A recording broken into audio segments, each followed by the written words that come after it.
Well, welcome everybody. It's an honor and an amazing pleasure to have you with us.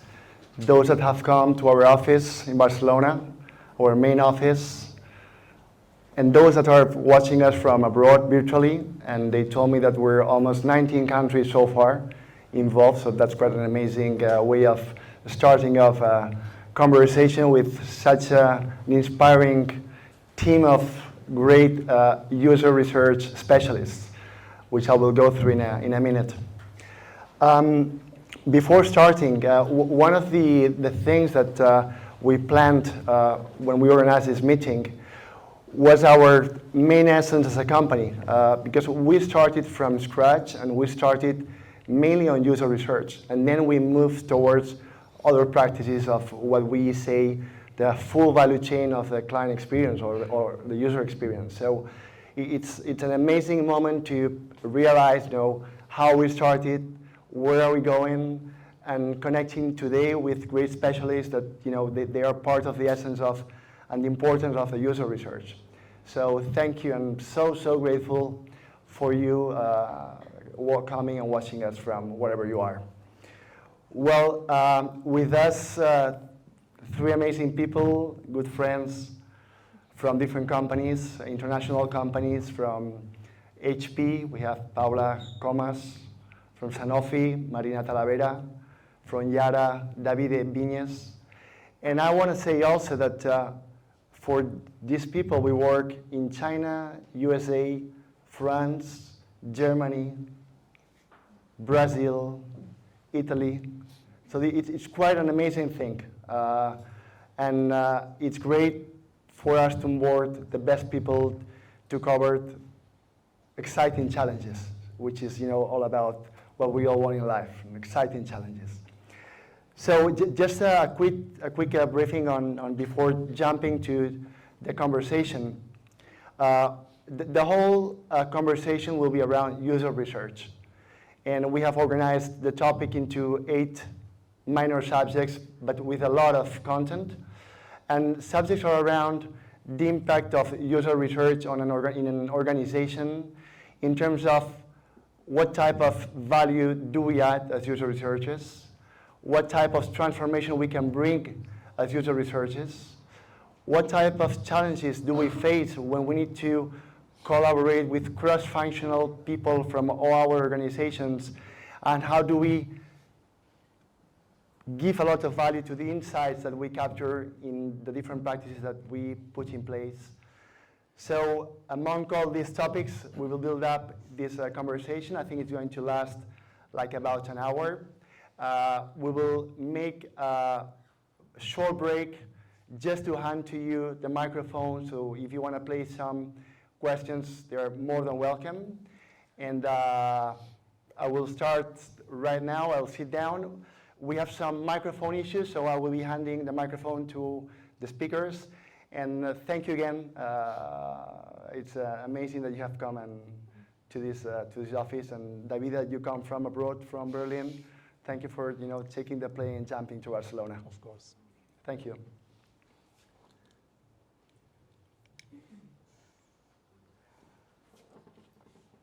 This is my storytelling guide. So. I have a good friend that tells me that papers are also important.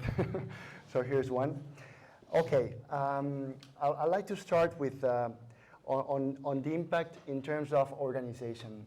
And the first question is around what type of projects, how do you build up the structures, how do you balance between internal and external resources, how do you manage the infrastructures? And we worked a couple of weeks ago with HP in the new infrastructure, with Davide in Berlin, with Marina and Sanofi. I mean, all these, all these items that compound what user research is in terms of our organization. How do you manage such a great challenge? I'll start with Paula, maybe. As you wish. Thank you. Hi, and good evening, and thanks for the invitation. In our case in HP, we've been having a long tradition on user research. It all started with user research connected to different projects that we have, development projects, okay, and we have some infrastructure associated to those projects.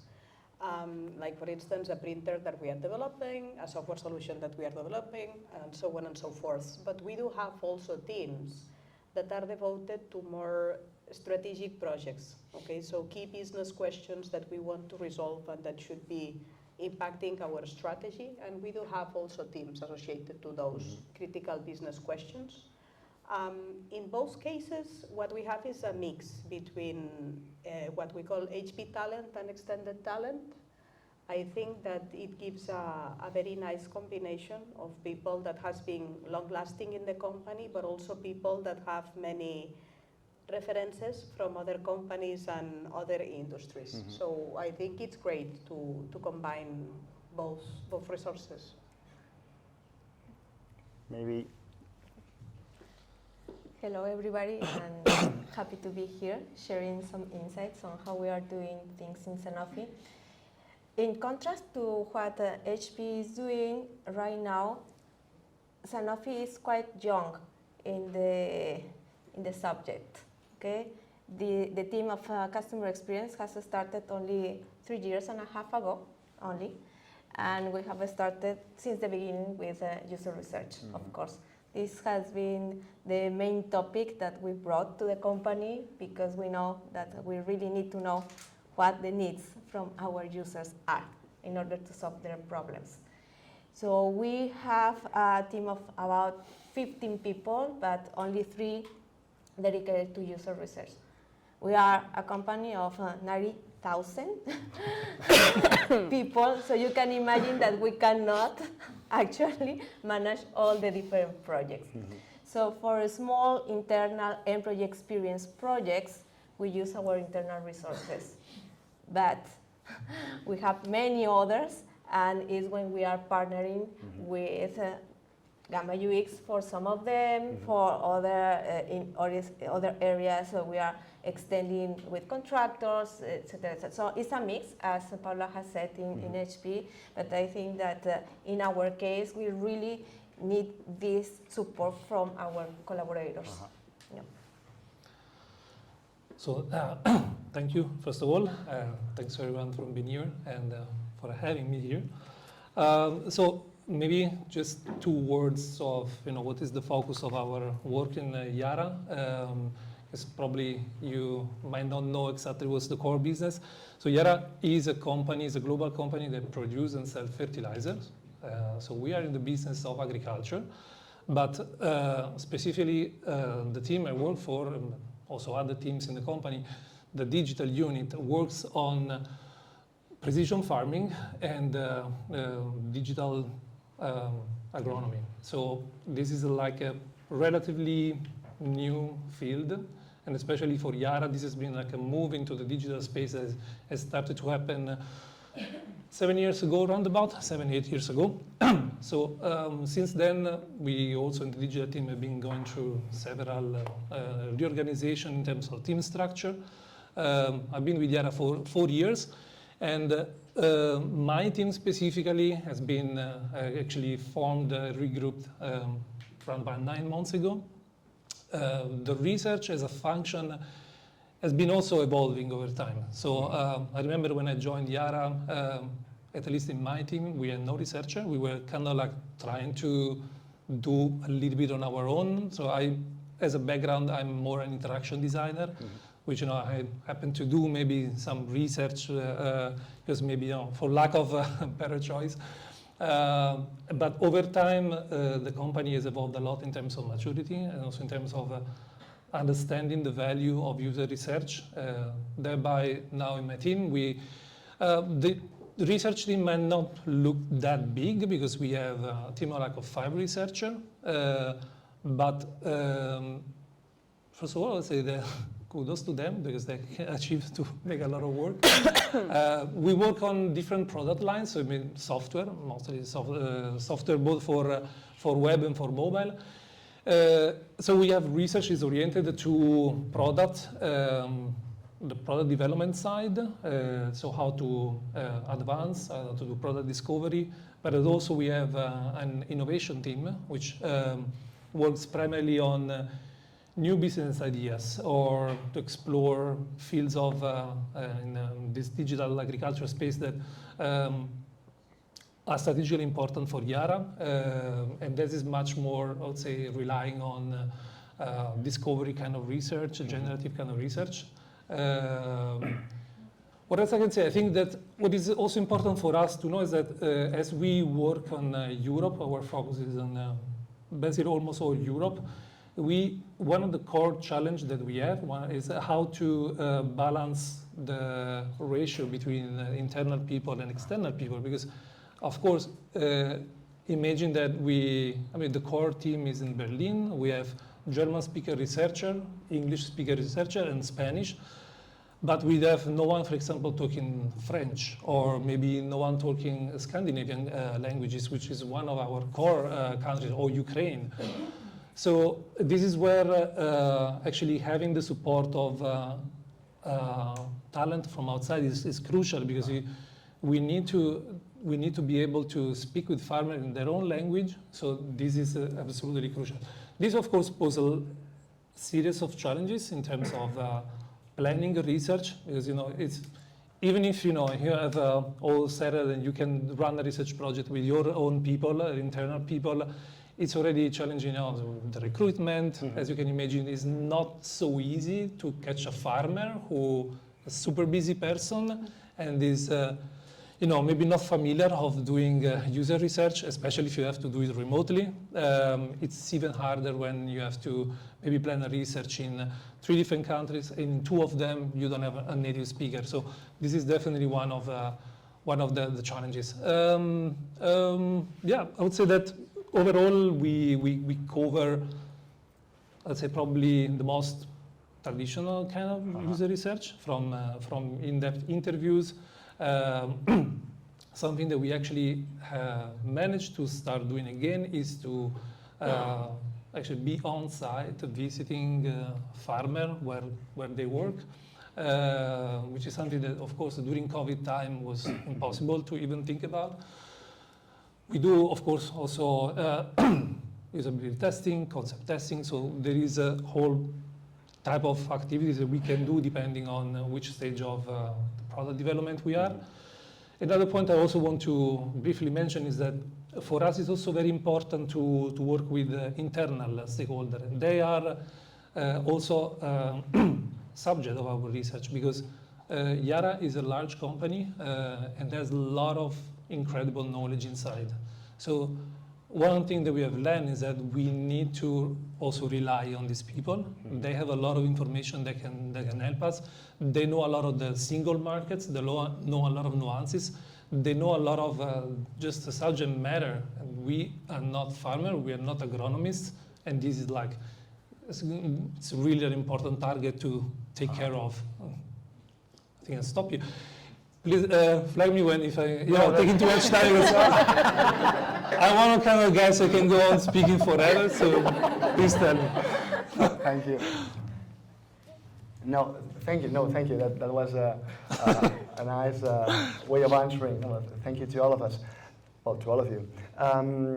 That points out to 2 things. One leads me to the second question that we have prepared, but one, it's an improvised thing, which is one of the challenges that I think that we all face as ambassadors of the importance of user research. Because at the end, we work for organizations where we have to scale up, a lot, and we are, minimum cells of people that are trying to, provide a lot of value with insights and you name it, and that's always challenging. So the lead to the second question was, how do we ensure that, the collaboration with other areas, where there are lots of people, and from the user research perspective, where so many feel? Sure. Who wants to start I can now? take it if you want. I can start it. Good.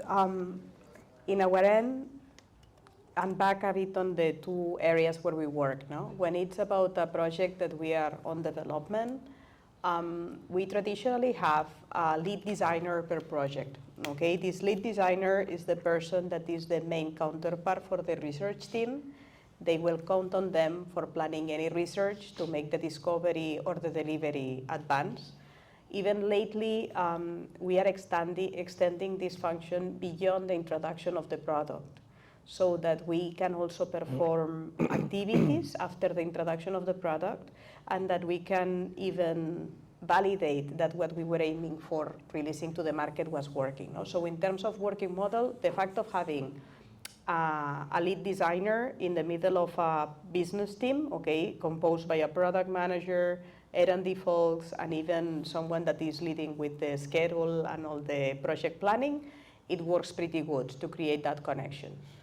When it comes to more strategic projects or discovery projects that we do have also, we have a sort of a closing process of all discovery projects at executive level, meaning all the executives are blessing that those are the key questions that we want to answer from customers, and typically we from the design discipline, we ask for counterparts.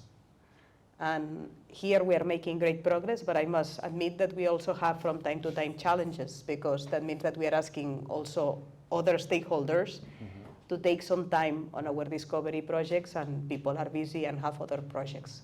But we are at least trying to get the commitment from the upper level in the organization that there will be someone helping our research teams to fulfill those key questions that we have as a business. Interesting. We have a very specific case because in pharma, we cannot go directly to the patients to talk to them, to the healthcare providers.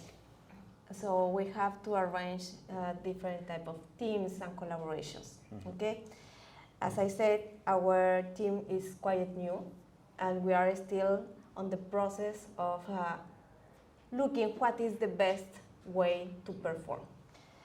In Sanofi, we don't have the experience design lead that is in HP, but we have the CX strategists, like the liaison between what the business needs and what has to be done in our team.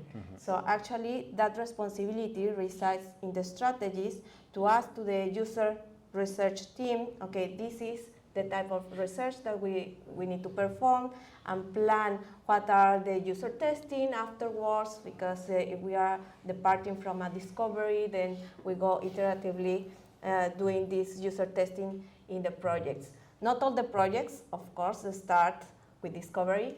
Most of them start with a product that is already in the market, working or not working as we are expecting. And I have two colleagues here that we are actually doing this type of analysis in order to understand how we can improve this tool that is internal.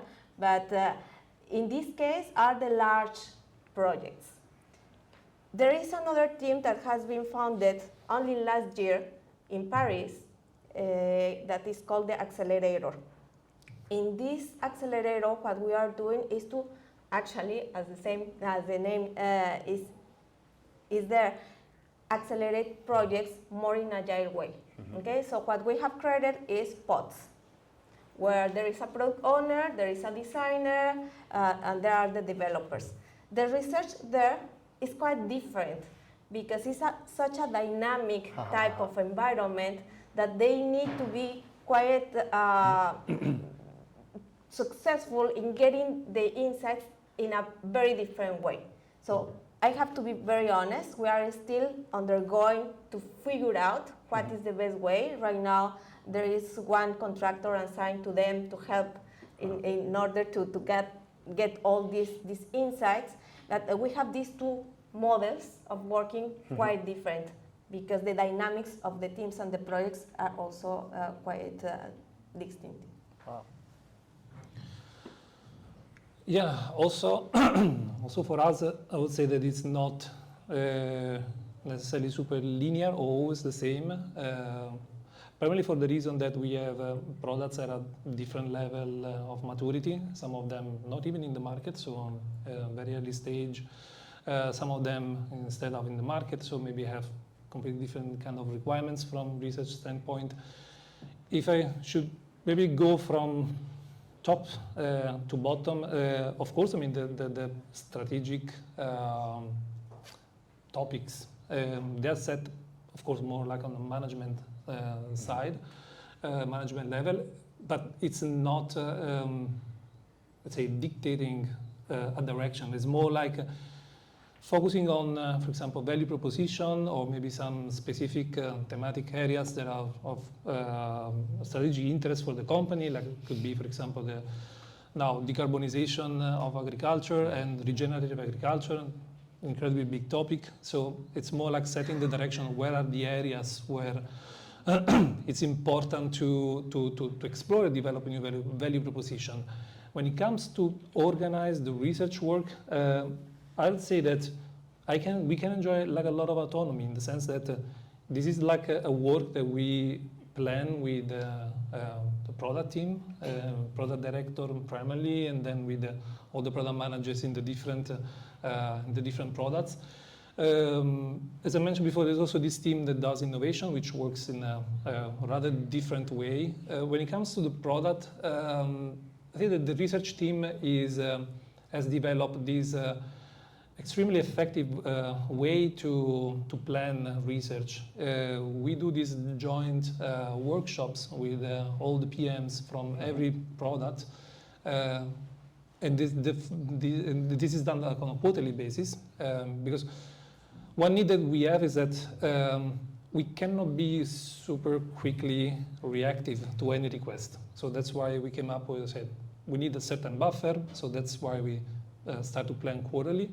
And during this workshop, we start asking, okay, from every product, what is your most pressing need? What is the question that you need to answer? Mm-hmm. So it's really trying to go to identify the product problem, or maybe a user need that we need to investigate more, or maybe a feature not performing. So it could be different kind of needs. We put all this information together. We analyze all the research questions. We prioritize them, and then we put together in the final plan where we basically are also able to identify, in many cases, synergies. Because one thing that we also try to do with this is to break the silos between these products. Because in many cases, yeah, maybe different products have different value propositions, sometimes different target user even, but some areas, some topics are just cut across.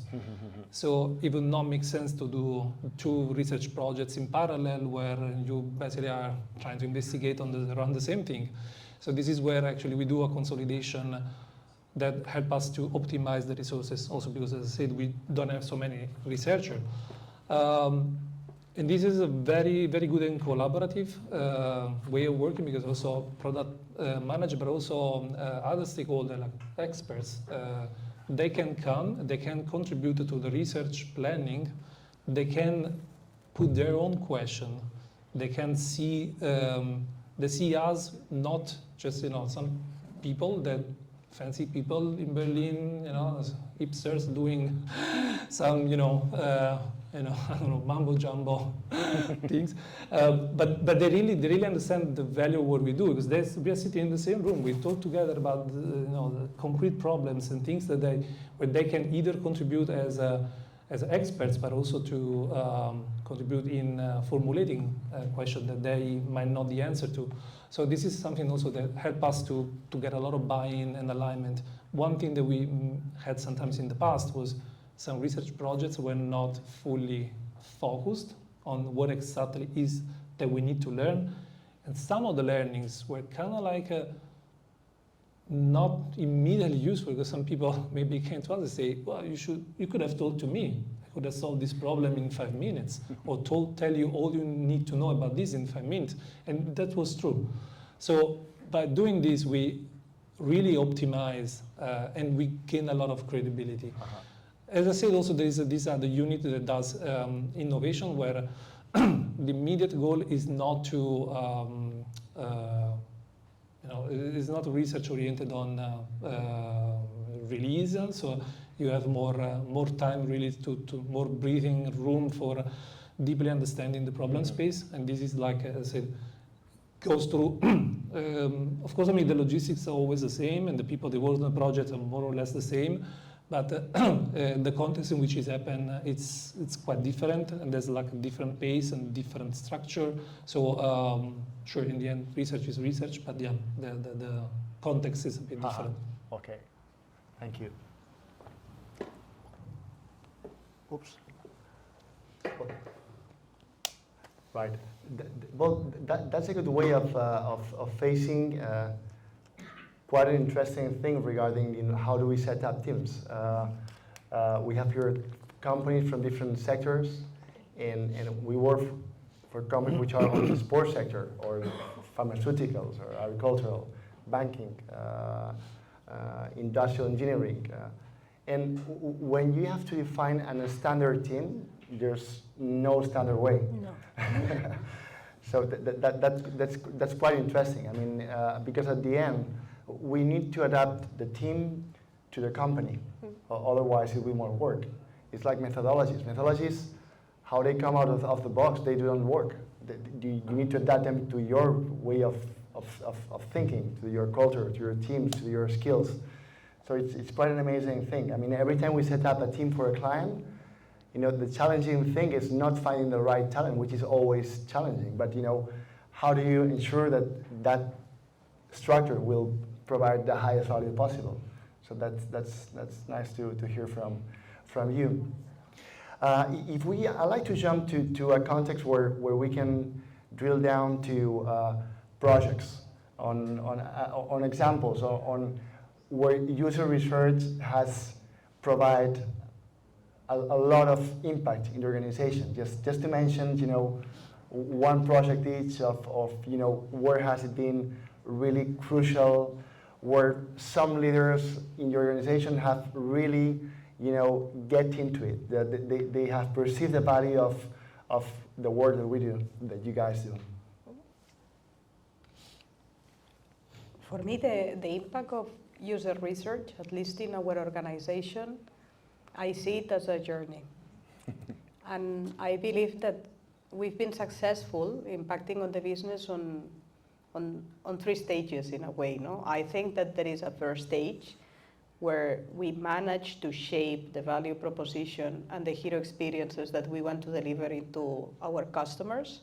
And here I think that we have some nice examples on where we see results on market share, we see results on pricing that are an outcome of a good user research. So that we did a thoughtful research, we understood which were the key things that will move the needle on that given product, and we took the right decisions, for instance, in terms of industrial design that triggers getting this outcome. No? So I think this is the first stage where we managed to get an impact. For me, there is a second stage, which is when we transition more from a user research approach to a customer research approach, when we start doing customer discovery. I think that along the last few years, we managed to successfully impact the business on maybe three things, defining which are the value vectors that we believe we want to have for the future. That's very, very important. On a second direction, we managed to define or shape a vision for the future of our business. This is critical. And last but not least, we help defining the strategy. And I think this is very rewarding from a research team when we get to do that. And I think that now we are immersed on the third stage, let's say, where we are trying not only to do that, but bring a little bit of a new sauce into the equation, which is working differently. And I think that I relate a lot with the accelerator comment that Marina did, which is how we make it different, how we add experimentation into that, how do we create new approaches of doing things, how we start running prototypes, how do we start doing sacrificial concepts. Can we do things differently? This is way more multidisciplinary. This is way more edge. That requires a lot of change management, but I think that this cross-pollinates beyond experience design and really goes beyond. So for me, it's like one step beyond impacting on the strategy, which is impacting on the way that people work. And the way I see our impact is in these three stages, and I think that every day we are moving from one to the other, but in a way we are doing that. So you were asking us for an example, Yeah. no? Sí, sorry. No, I wanted to start with that. Paula, if you want to comment back, it wasn't my intention. No, I was thinking Está of the bien, está bien. example. No, actually, and I have one I have many, but one that has been crucial in the company. We are developing a new project for digital health that I cannot disclose, but it's in the digital health area.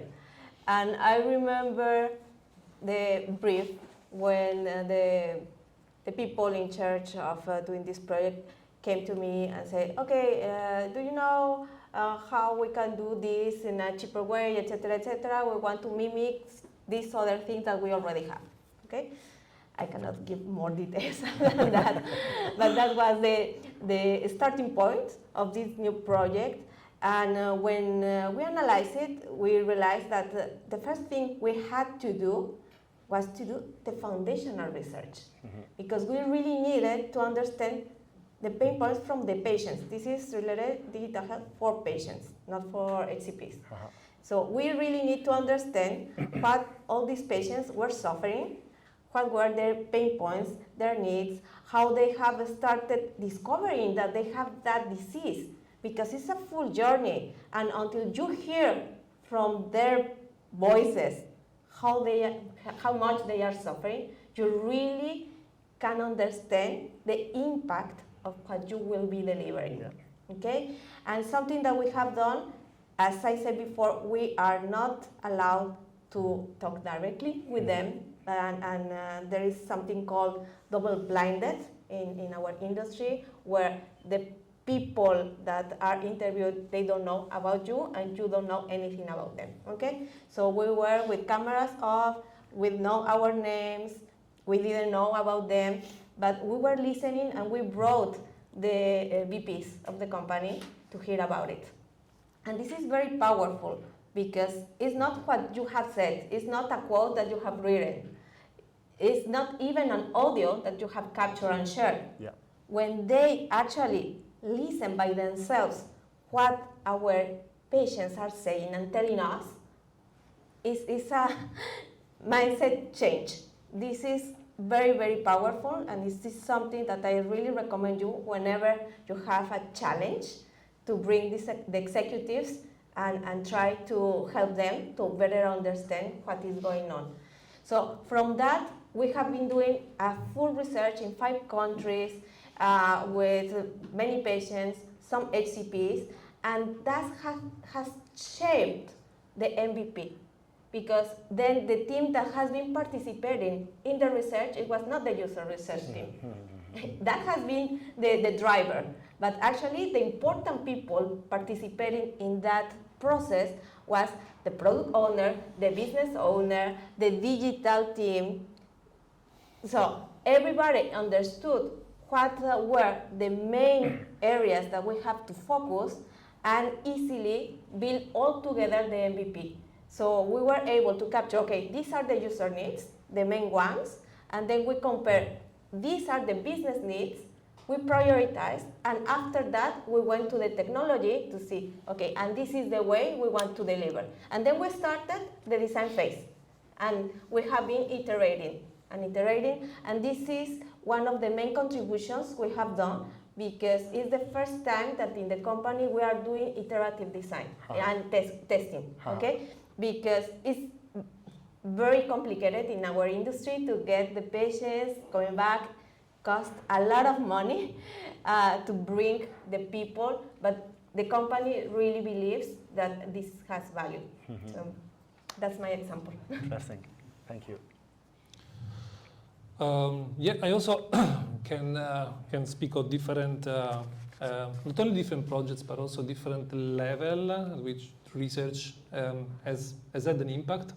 I have to make 2 quick premises. One is that this impact could not have been done not just if we didn't have a good team, but we also didn't have a great organization that support this. Because I don't feel we can take the credit of everything, because we actually have had the space, the trust, and the budget for doing these things. And that's not really given, and this is something that we should give credit to really the organization to believe in these things. The second caveat is that we are in a stage, especially in our team, where we see impact at the moment in the decision making and in some strategic decisions. I would say that it's early to see if this is an impact also in terms of future revenues or this kind of like a thing. It's just we are not in that stage yet. So I mean, please ask me this question maybe also again in a year. I hope I have news. But yeah, I can say that we definitely we have having impact, for example, on a tactical level. So the classic example, a feature doesn't work, sign up flow that doesn't work. Okay, we do like a quick review of the analytics. We identify some potential pain points. We design like an iteration, we test it, and then we see, okay, wow, we increase actually the conversion rate by, I think it was something 40%, which was quite significant. There are other things where I think is very, very, very interesting is where we have had an impact on strategic decisions, like for example, in one case, mobile strategy. Again, I also have some, I cannot disclose everything, but there was this topic, okay, should we build like a collection of application or a single application? Research actually had to point on a direction which enabled us to take a decision. Another impact is like we starting to work a lot with partnerships, because one thing, and this is also one thing that research I think can take part of the credit for having clarified this to the organization, is that farmers don't like to juggle between, I don't know, dozens of different tools. They really don't like that. So how do we fit in a crowded ecosystem? Partnership and connecting with other products becomes like a really a must. And in this case, we were able to secure a collaboration with one of the biggest players in the market. Also, I would say, first of all, thanks to the skills of the business development, but also because research and service design had to really work as a translator between two different organizations that have a bit very different practice, maybe even just from visual standpoint, very different tool. So also how to make sure that you transfer, for example, one map from our tool to their tool, and we discovered, for example, that we need to actually sacrifice consistency in, for example, in the color palette, because the user of the other tool, the mental model is so much, let's say, connected to a certain color scale that they say, okay, consistency with our color scale would not work. So it's okay to be inconsistent with something that designers don't like to do, but actually was like a winning move. So a translator, so that's an impact that it has. Other things that where definitely it has an impact is to shaping new value propositions, especially when it comes to the innovation team, but also in the product team that is in a very, very early stage. I must say that we got so much trust from our management and from the product team to really go into a continuous cycle of conceptualization, testing, and coming again conceptualization in a really iterative cycle of alignment with all stakeholders, design a new version, testing, and come back again at the drawing table, like in a continuous fashion, which it's something that I couldn't dream about a year ago probably. Yeah, I think that's, so again, just to summarize, I think that we managed to have this impact on many different levels. I think now it's really on us to make sure that we keep the promise and that this is actually reaping the benefit that we expect. one last point I want to mention is that research, I think, has been starting to really discover this constant pattern that we can identify farmers or even also other actors in this ecosystem that goes also beyond the single country level. One thing I mentioned is these things about the tool, that people don't like to use many tools. And we can mention other things that we discover on this kind. And this, when you see that, consolidating knowledge and consolidating this wisdom that goes beyond the design team, that it becomes something that also the other people start to speak about. They say, okay, so it means research actually is creating a knowledge that before maybe was unspoken or not surface or maybe not clear. And I think this is like it's very significant because you shift the conversation, and so I'm really happy about that. Thank you. No, that's great, and I don't want to, become too emotional, but one of the things that I think is amazing of the work that we all do is how do we put some humanity in the interaction. Obviously, in pharma that's critical, but almost in every type of interaction, the work of putting some humanity on the user and on the understanding, on the simplicity, on the experience. I think it's great. I mean, to me, I have a special passion, and as I said, I don't want to become emotional, but it's so nice. I mean, I think it's great to be in this type of work field that we are. That's amazing. In terms of the audience, I will place now a question which is more on the financial side. That's regarding return on investment of user research projects.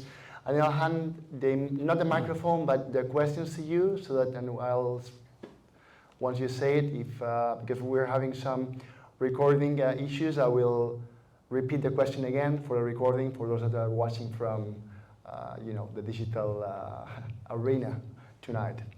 So in terms of return of investment, and briefly, I mean, because this is always a major thing, because we need to defend budgets, and for budgeting, at the end it's about building up a business case.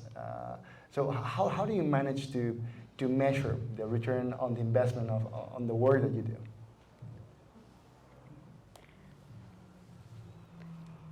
For me, when we talk about research associated to specific products and solutions that they are under development, maybe it's the more straightforward, let's say, question, because we have metrics. Okay, we can demonstrate that the value proposition that we put in the market after all the research that we've done, it's been successful, that we reached the numbers that we were planning to do in terms of units, in terms of market share, in terms of the average selling price. So we have quite few metrics that we can put in place. It's true that it's not only a return from the user research side, it's a return of the project.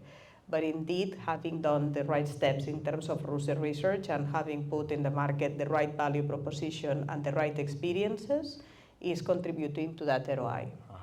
When it comes to software, I think that it's even easier to measure, because then metrics are more dynamic and we can measure in many occasions real time the impact that the user research decisions that we take have. The one that is harder, I believe, is the contribution of user research in the strategy. Okay, so when it has a solid contribution on the strategy, for sure, we do projections of our profit and loss for the future, for the next few years, and there is a clear connection, okay, between the contribution that we have on customer discovery all the way down to the strategy that we shape and finally to the financials. But it's more, it's less direct, let's say, okay? So it needs to be the executive team that believes that this is the right thing to do, that wants to shape the strategy of the business based on user and customer insights. And lately, we'll have a P&L projection that will, in a way, blend all this. but it's the one that, despite I believe it has the greater impact, is the most difficult to, in a way, prove or have a very clear ROI. I don't believe that we can actually measure the ROI of the user research because it's giving us the insights to make decisions and to create concepts, to design, to develop. Okay, so I truly believe that you cannot isolate only the user research. It's the full process. Okay, as Paula was mentioning, and then the ROI is measured through other KPIs that is from the business. However, I truly believe on the metrics that we are putting on the user research.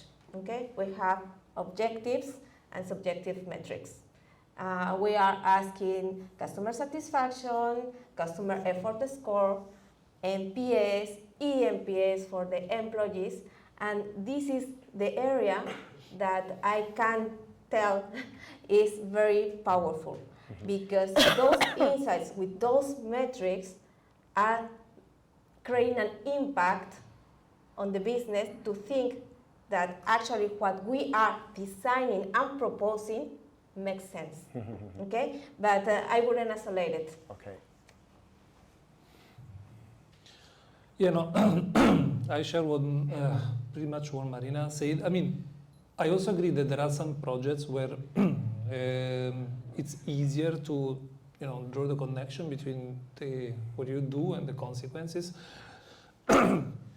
especially when maybe some tactical kind of research where you can really measure the behavior. So if you say you give certain recommendation, you implement this recommendation, sorry, and it turns out that it works.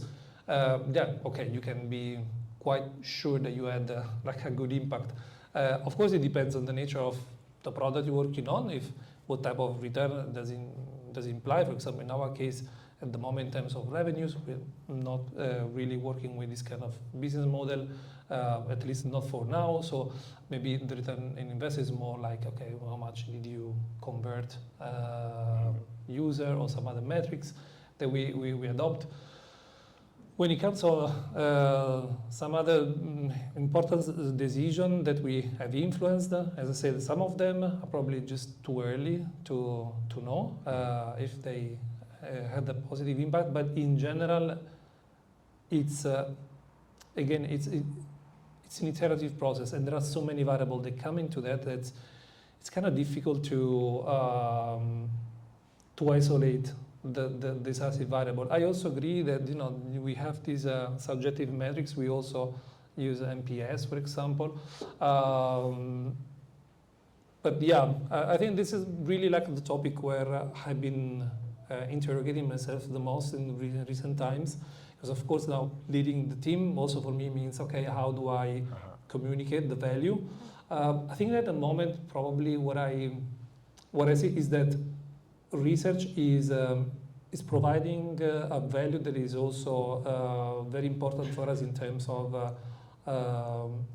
maybe if you want a bit more intangible, but inside the team to build also like a culture of user centricity, which is I think really in a very good place. But the fact that what I was mentioning before, this discovering of repeated pattern, I think this is something that you can say that maybe it has more to do with internal satisfaction, because you see that our fellow product managers, maybe other decision makers, they are seeing that over and over what we're discovering seems to follow a certain trend, a certain pattern. So I give this some more confidence in taking certain decision, in feeling that, okay, we know this market, we know these users. So maybe I think that's a dimension that is very important for us. I think, yes, and again, I think that curious to see how it's going to evolve in the future, because, as I repeat again, with so many products that they are really like in infancy, many things can change. That's probably just takes more time to reflect on what is the best way for us to to think about this. Okay, May I add something? sure. And I was thinking the best way that we can demonstrate the value is that all the teams that have done user research for the first time, they have repeated and they have asking more. Yeah. So I think that more than putting numbers on what is the ROI, is what is the real impact on the mindset, the change management that we are actually impacting in the company. Right. Agree. Thank you. Interesting topic. Well, I think it's great that we don't isolate the business case for UX or for user research, because that means that on our DNA we have already implemented, this concept that provides so much value. That's good, and it's so difficult to build up a business case if you Yes. don't take a holistic approach. So I totally agree with you. All right, we will leave for the final minutes after your questions the future of where we're going. So Ian, I'll love to hear some questions that we can place to our panel from you on any topic that we have discussed, or any other topic that you might want to arise. All right. Please go ahead. I will repeat the question for the recording. Sure thing. A question for Davide. Excuse me. You mentioned a quarterly exercise that your company does, that getting together with the PMs and then creating like a backlog of questions to then go research. Do you ever find that once the UX team kind of goes off and does that research, what they figure out is that the PM was asking the wrong question? And how often does that happen? I think that was great and loud enough. Shall I repeat, because that's going to be complicated? Was it clear? All right. Is that possible? Okay. It would be great if you could repeat the question with a microphone, if you don't mind. I think it's all working perfectly now, so thank you. So the question was, in the exercises that your company executes on getting together with the PMs and then assigning a research question on a specific topic that they need, how often does it happen that the UX team goes off, does research, and then comes back and actually figures out that the question was wrong, right? So from the outset, maybe this idea about this opportunity that was actually wrong, how the PM was thinking. If you got an example or something. Thank you. Interesting question. I'm not sure if I don't think it's happened often, for the reason that, well, I might say that probably questions are never wrong. Probably the answers might be wrong. But we try to frame this kind of workshop in a way that the question is actually framed on the problem rather than necessarily on, I think we should be doing this. That's why I think that probably this doesn't happen really often. Maybe not completely, it doesn't fall completely into this, the question that you were asking, but I think we had definitely a project where there was like a big assumption that was proved wrong by the research team. And this was actually on who was supposed to be the primary persona. So we started this project thinking that the farmer was the primary persona, and then after we actually did this workshop, we mapped all potential journey and everything, how the farmer would interact with this feature, and so on and so on. And then we went out actually on field, and we discovered that farmers really have no intention whatsoever of using this tool, but rather the technician, which is like an advisory, is the one who's going to do that kind of job for the farmer. And this was something that, nobody thought about it. We all knew that the farmer they usually works with some advisor, whether it's like independent or working with maybe a distributor.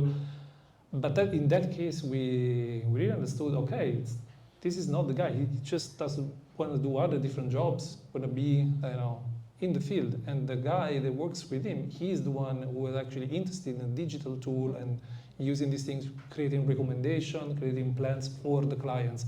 So I would say that this was like, maybe, kind of related what you say, but this is like, I think for me, one of the strongest cases where you say, wow, I mean, we were really aiming in the wrong direction, and this helped us to refocus.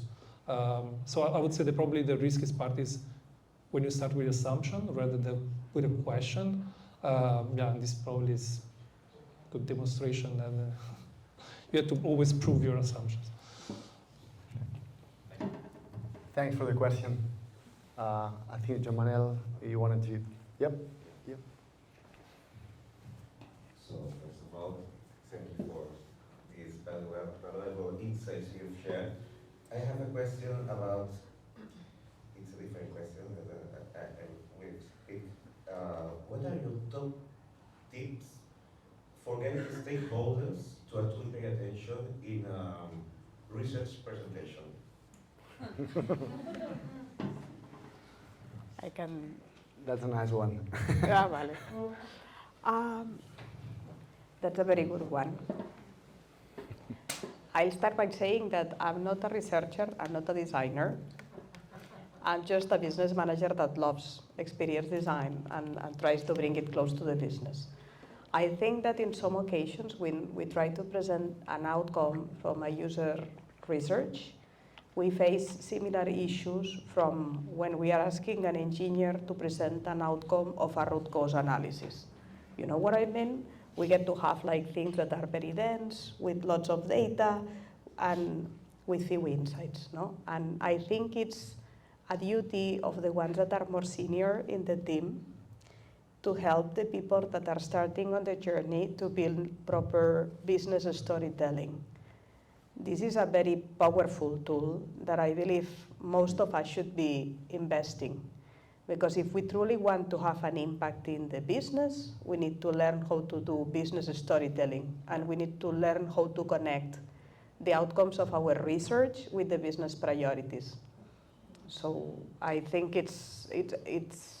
you may have done a huge or an amazing effort, an amazing research, and if you fail on the business storytelling, you might not get the outcome that you are looking for. So I encourage everyone to hold the results till you get the proper storytelling. Mm-hmm.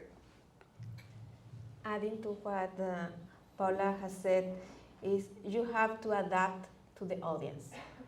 And you have to do the presentations for different levels. And you have a team and they want the details. Sí. Good for the details, because this is the team that actually will be implementing, will be designing, will be using everything that you have. So go for all the details, pages and pages, 2 hours. If you are in an executive meeting, go for the highlights that actually make the impact. What is moving the needle? What are the 3 things really that your research will help the business to achieve the objectives? And sometimes what we do is also videos. Following to what Paula has said about the storytelling, creating a video of what will be the outcome if you do these changes helps a lot, because every person can interpret in a different way.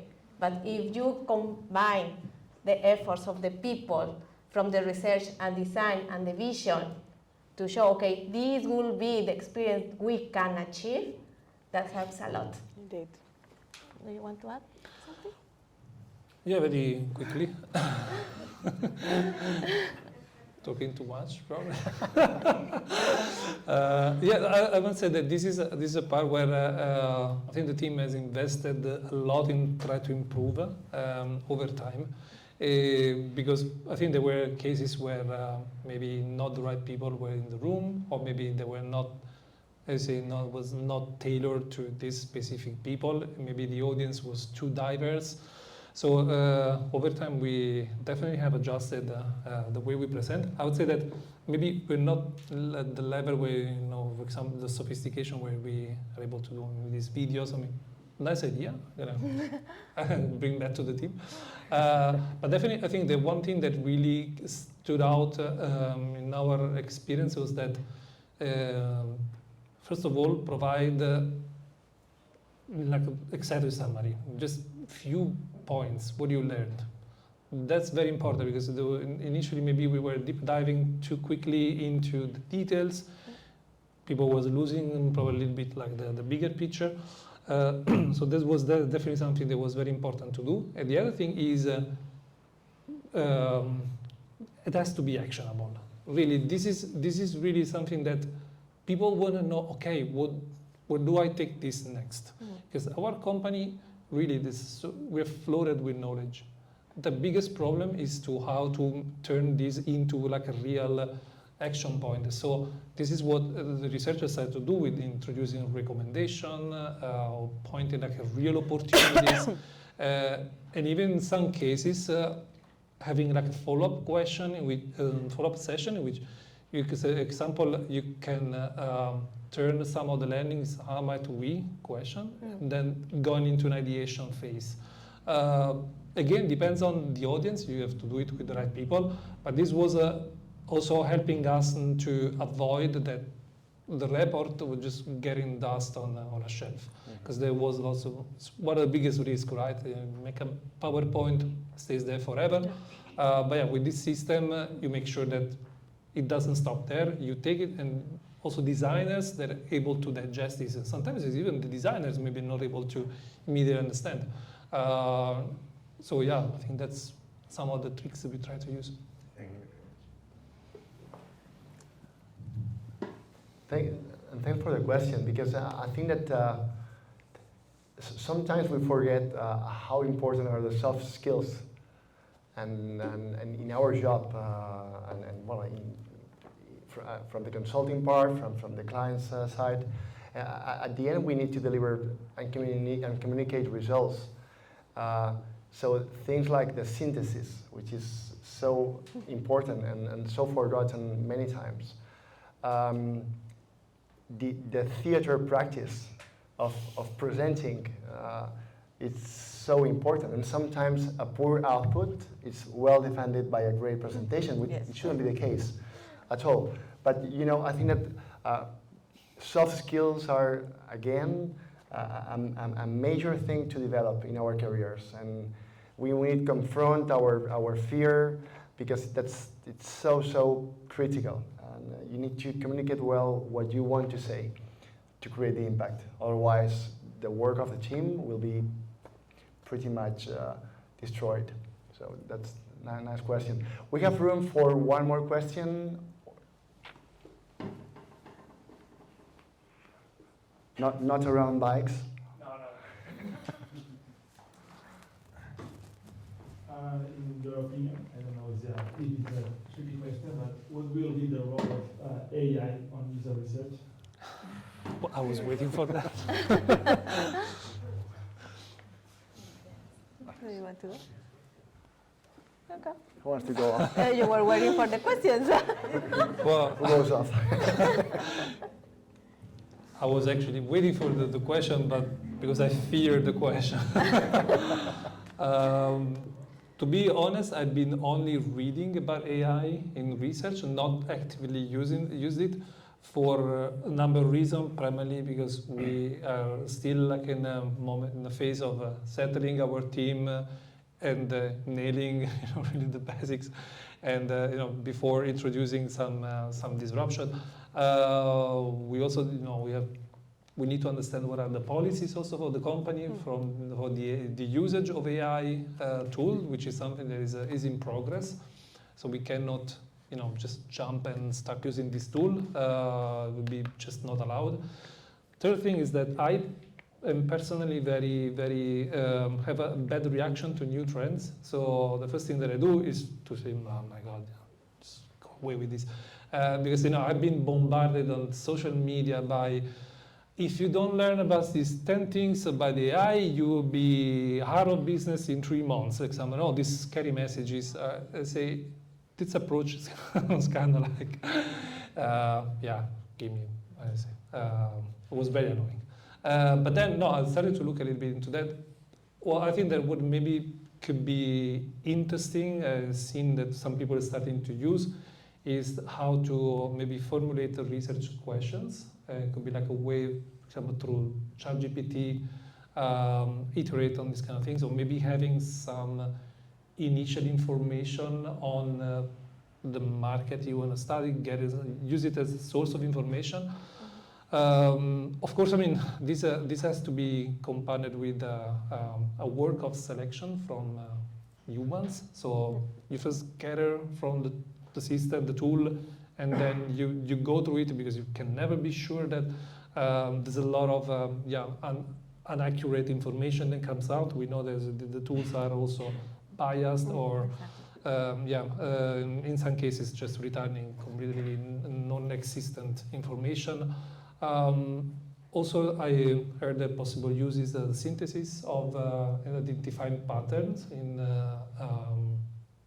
I don't know, maybe interviews, read out interviews and text. You download your research, and then you can identify easily, maybe not replacing, but empowering the affinity diagramming that you would do after collecting all these insights. We actually used a little bit. I mean, it was not really it's not really a research per se, but it was like something that we did in a research project to use AI tool. Now, the one that generates the image, and I forgot the name. Anyway, we wanted to try with the scenario, testing scenarios and storyboarding. So we had the AI tool generating some fancy illustration of a farmer going on his field and driving his tractor. So it was an aid that I think it was important for this kind of project, because storyboarding requires images, and we didn't have an illustrator or a designer that could work on that. So this could really speed up the process of trying something new. It turned out quite well, actually. So for me, it's more like, okay, exploring what this new technology can offer before, let's say, committing to any of them. And as I said, also it's a process also from the legal standpoint, privacy standpoint, to see what are the company policies. I consider that it's a new help. Very smart. It's amazing the things that you can speed up. And I see like a good partner, but not my substitute.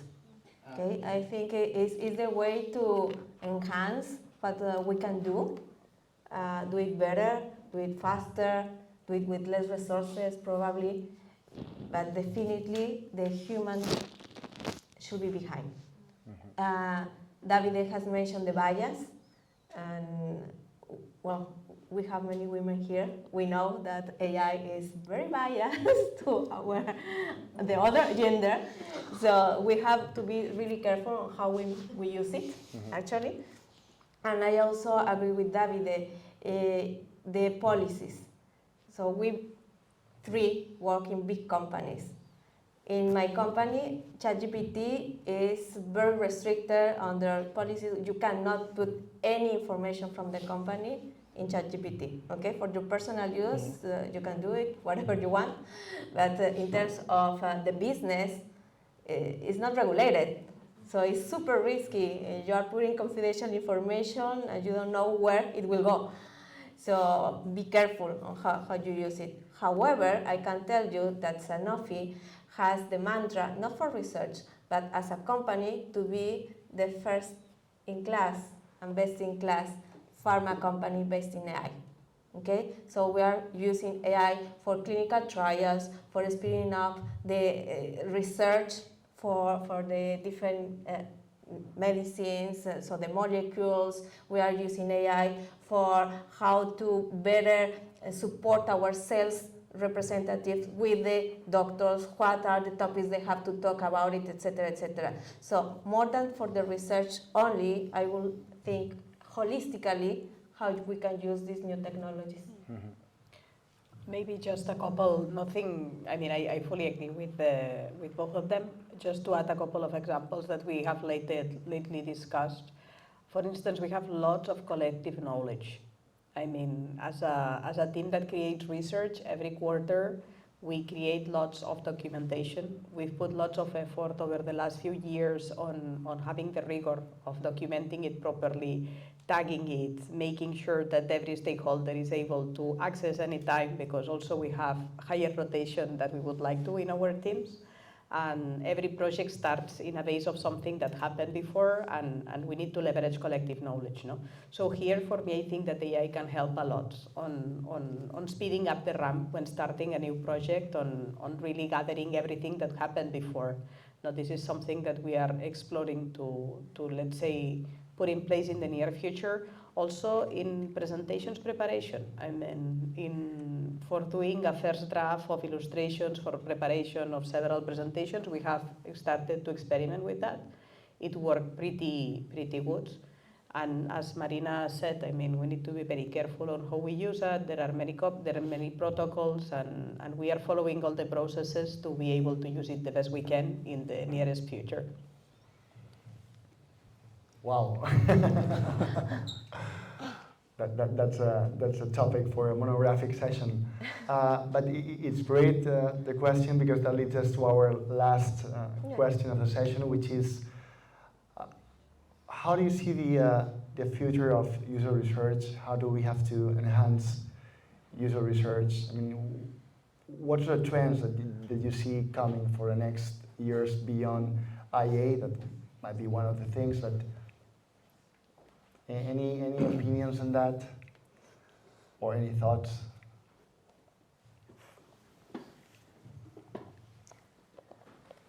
More than the user research per se, I think how we are using the outcomes or the outputs to achieve an outcome. And in our case, we are starting to use data. So we generate a lot of data. But in our case, we have data from many different sources that are not connected. I think in the near future, what I would like to see is that interconnectivity around all the data that we are generating. So I would like to put an example of envision something, a dream that we have, is imagine that the data from your health records can be connected to everything that you are producing. No? It's like the allergies that you have, the food that you like, the exercise that you do, the antecedents that you have in your family. Put it all this together, and with intelligence, call it whatever you want, okay? With more intelligence than the one that we have right now, give you advices on, okay, these are the things that you could do in order to prevent diseases, in order to improve your health. Knowing you, but not a generic thing. It's you, Paula, you, Edgar, whoever. It's for you. I have allergies to onion, for example. It's a very weird allergy. And all the diets have onion. So I would like to see something that is tailored for me, knowing also my preferences. How we can actually connect everything to make it better for us. Recently, I was participating in a conversation saying that here in Spain, we are very bad in preventing diseases. We are good with our healthcare system in comparison to other countries, and we are lucky on that. But what if we can prevent that and have a better life before? Maybe I can. Maybe a reflection, no, of the role that user research can have in the future. I mean, more and more, the development of new products and solutions is shifting towards a dual track framework. Okay, it's shifting towards running constant discovery and running constant delivery in one given project or solution. So for me, the profiles, the talent that we have in user research is pivotal to make this change happen. Because there are not many few people in organizations that they really know how to learn from customers. And if we are intending to do it all the time, very often, because the world is changing fast and we need to reduce uncertainty when we release a product and solution, I think that the people that we have in the audience, the people that work on user research, have a pivotal role here. And maybe the only last reflection, if I think on the future, I think that there's also a power of getting exponential result out of blending different profiles in experience design. I mean, a user researcher is amazing, but what I have seen over the last few years, when we put him or her next to a UI, and when you put him or her next to maybe a product manager that is giving insights on what the market will say or how much can we earn, and when you put them together next to a developer, and you put them to work in a very accelerated way, the results gets greater and greater. No? So I think that if I think on the future, blending talent will make results boost. Yeah, from my side, probably, I mean, maybe more than trends, there is what I wish for our organization to move towards. And I think it's definitely doing more. So definitely, scaling up and doing more. I think probably for us, for me, what is very, very important, very valuable that I discover even more after COVID is how important is to actually meet people where they are. I think that we learn how to do research remotely with COVID, and I think this was like a great advancement for the discipline, for product development in general. Now that we are free to travel again, my ambition is to go on field much more, meeting people much more, and I think that also, I would say, having a bit more, virtuous cycle between the attitudinal information that we get from research to the behavioral one, because certain things that that I've noticed is that we see or we hear maybe our users repeating certain things like the thing they say they don't like to use many tools, they want to do this, they want to do that. And then, for example, we discovered recently that there's one farmer we spoke to that he used a product from the competitor that he was not even aware of one of the core features that was in this other tool, which brought us to think, you still see how large is the gulf between what people say and what they actually do. In our industry, it's that's a big challenge, because for us, the transformation that we're after, it's very, very difficult to bring about for a number of reasons. Because farming is a risky business. They are under a lot of pressure from the position that they have in the food chain, the climate change, the erosion of soil, increasing regulation and limitation. So they're in a very difficult spot, and I think that we need to be much more involved in observation of what is that can unlock the transformation, because it's not just about maybe providing a useful tool, because actually I think that our tool actually can, if properly used, they can really do better. They can do better. The problem is that there is a blocker. There is not just the usability. It's not even the value. It's what stands between them and capturing the value. And in many cases, these are things that you do understand more when you are there, and you also see what they're actually facing, and not just things that they tell you, because maybe they might keep something for granted and you don't see what's really going on in the field. So my hope is that we can go and do much more, having much more human connection. So maybe not in a time of artificial intelligence, I still believe that, at least from my side, I'm missing a lot, having much more of this connection. Thank you. Well, thank you. Thank you so much for the, wow, we're super on time. Thank you so much for the answers. It's 8:01, so 1 minute beyond schedule, which is amazing timing. I'd like to close the, not to close because we have some, we call it pica pica, which is some drinks and food next to us.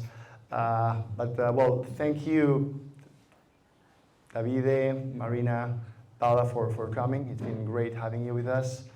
Thanks for the physical audience, always supporting. That's amazing.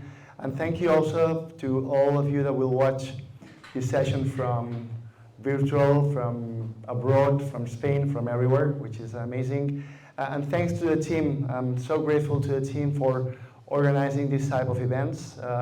There's a lot of logistics on marketing, on communication, inviting clients, and that's such a large amount of work, of extra work that we put in our day-to-day basis. So thank you. I hope that you have enjoyed, and please join next room, and we will keep on chatting and in a very informal way. Thank you so much.